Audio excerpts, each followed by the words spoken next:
আসসালামু আলাইকুম দর্শক বন্ধু ভাই বোনেরা, আমার আশা করি কেমন আছেন? আশা করি ভালো আছেন। আমরা তবে ভালো আছি। এই যে দেখেন, একটা আধুনিক বনের ভিতরে একটা রাস্তা। কল্পনা করতে পারি নাই যে এত সুন্দর একটা বনের ভিতরে আমরা একটা রাস্তা পেয়ে যাব। দেখেন, 3 কিলোমিটার একটা রাস্তা। ঘুরে ঘুরে করে দিছে 12 নং কলসপাড় 2 নং ওয়ার্ডের চেয়ারম্যান মসজিদ, আর 2 নং ওয়ার্ডের আমাদের সাবেক নাম্বার তারা সহযোগিতা করছে। তাদেরও ছিল আমরা বন্ধের ভিতরে একটা নতুন একটা রাস্তা পেয়ে গেছি। তা আমরা যে পরিমাণ কষ্ট করছি, এই যে ফসল কাটতে আমরা বাড়িতে নেওয়ার জন্য যে কেদা পারাইছি, প্রায় 1 হাঁটু পর্যন্ত মানে কানবারে ভার থাকছে। নেওয়া মানে কাই কামলা করে অনেক কষ্ট হয়েছে। আর আমার এই বড় ভাই দেখেন, এটা গরু পালছে, গরুর জন্য কী পরিমাণ কষ্ট করে ঘাস কাটতেছে। খুব কষ্ট রোজা রাখছে তিনি, সকালবেলা আইসে ঘাস কাটতেছে গরুর জন্য। তো নিজের জন্য অনেক কিছুই করা যায়। আর এই দেখেন, 2 সাইড দেওয়া বন, মাঝখানে রাস্তাটা করছে।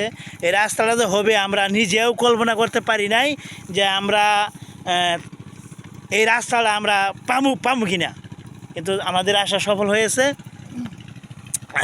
রাস্তাটা ঘুরে দেখতেছি, রাস্তাটা আমাদের কাছে অনেক সুন্দর লাগছে। আমাদের মসজিদ সাহেব চেয়ারম্যান সেই রাস্তাটা করে দিছে।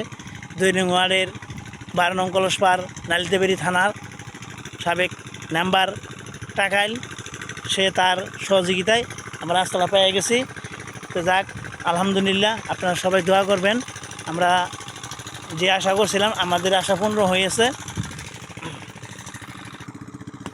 আসসালামু আলাইকুম। আবারও আমরা আসছি। আজকে দেখেন, আমাদের এই পূর্ব কলসপাড় নালিতাবাড়ির থানা, আজকে এই টাকাইল নম্বর চেয়ারম্যান, তিনি কাকা লাগামার, আজকে তিনি রসিলাই এই রাস্তাটা হয়েছে। দেখেন, রাস্তাটা অনেকই বড়, প্রায় 12 ফুট। আমরা কল্পনা করতাম না যে সেইভাবে রাস্তাটি হইব। আজকে আমাদের আশা অনেকটাই সফল হয়েছে। ইনশাআল্লাহ আশা করা যায় যেন আগামীকাল আমরা আরও ভালোভাবে এই রাস্তাটি নিয়ে সামনের আগেই নিয়ে যেতে পারি। যেন যে দেখেন, আমরা হাইটে হাইটে রাস্তাটি যাচ্ছি, কি সুন্দর একটা রাস্তা হয়েছে। আজকের ভিডিও এই পরিমাণই। আজকে আরও কিছু বলবেন?